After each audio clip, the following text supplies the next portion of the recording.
See, we need to find Davies. He's not answering his phone. All we have is Davies outstanding.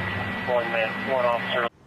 Crime scene tape marking a chaotic scene. Shots fired and one officer, Jim Davies, the first officer killed in the line of duty in the history of the Lakewood Police Department.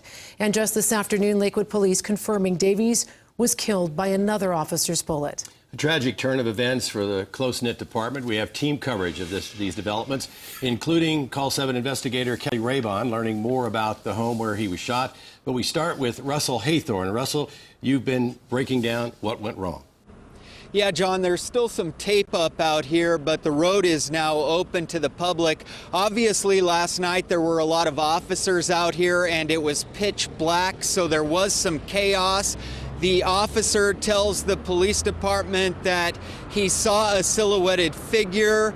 He thought it was a bad guy. He saw the glimmer of a weapon, so he decided to take that person out. A tragic mistake. It started just after 2 a.m. Heard a series of gunshots, and that which woke me up. Police were already in the area on an unrelated call about a prowler when shots rang out. We have shots fired. Then later, more shots, and someone goes down. He's on the north side of the fence, Sarge. You got to move people. He's on the north side of the fence that runs between us and the apartment building.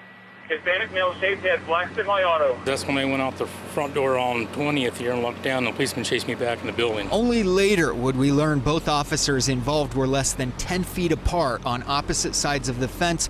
There was definite confusion, resulting in friendly fire. Lakewood North 24, we don't know if the suspect is mobile or not. He might be hit, but he still might be on his feet. We are unsure where he's at this time. The suspect is down by the privacy fence. And I'm watching the body here. All your other units are clear. I need to know who saw the suspect running from the home. Burn the body while you guys clear the house. We're not missing anyone. Everyone's accounted for. Break. At least 2 hours later, police still didn't seem to know who was shot. But only one suspect was shot. At this point, yes. Any of your officers hurt or injured? We're looking into that. I haven't had any reports. Finally, after sunrise, some clarity. The investigation has taken a tragic turn, that being a Lakewood police officer was shot and killed. Quite frankly, we didn't even know when we first got the calls. It has rocked the department.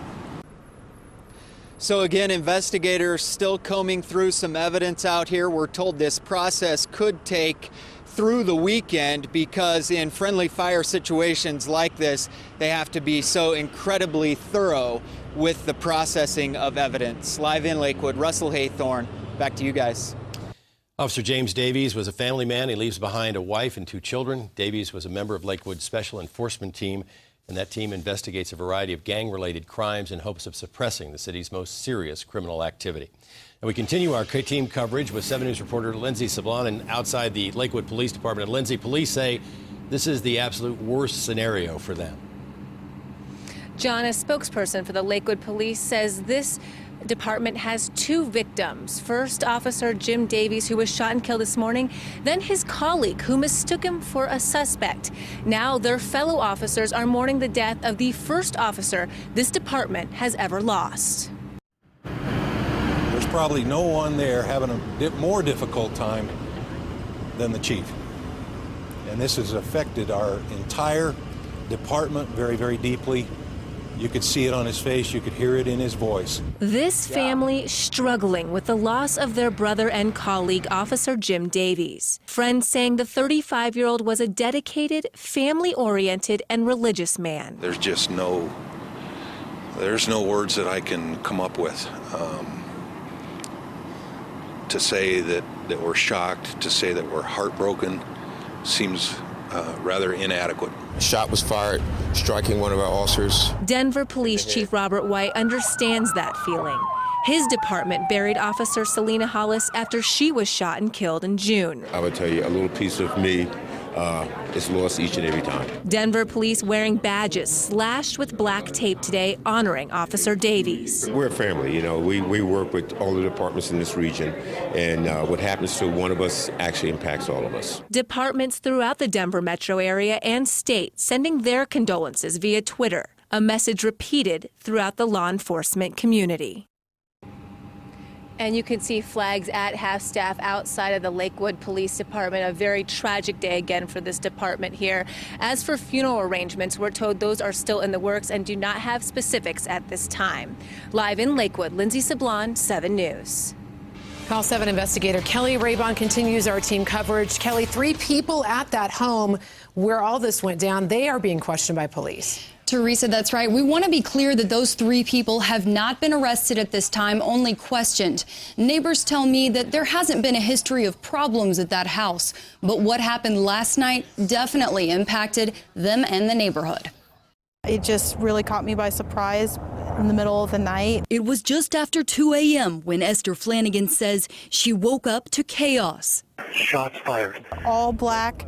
They had very large guns already out, that had the scopes on it. I've got Alberts and Davies going around to the rear. It was not like just a regular police knocking at the door. Flanagan says 4 men who appeared to be SWAT officers told her and her 2 sons to take cover in the living room, while police responded to a shots fired call next door.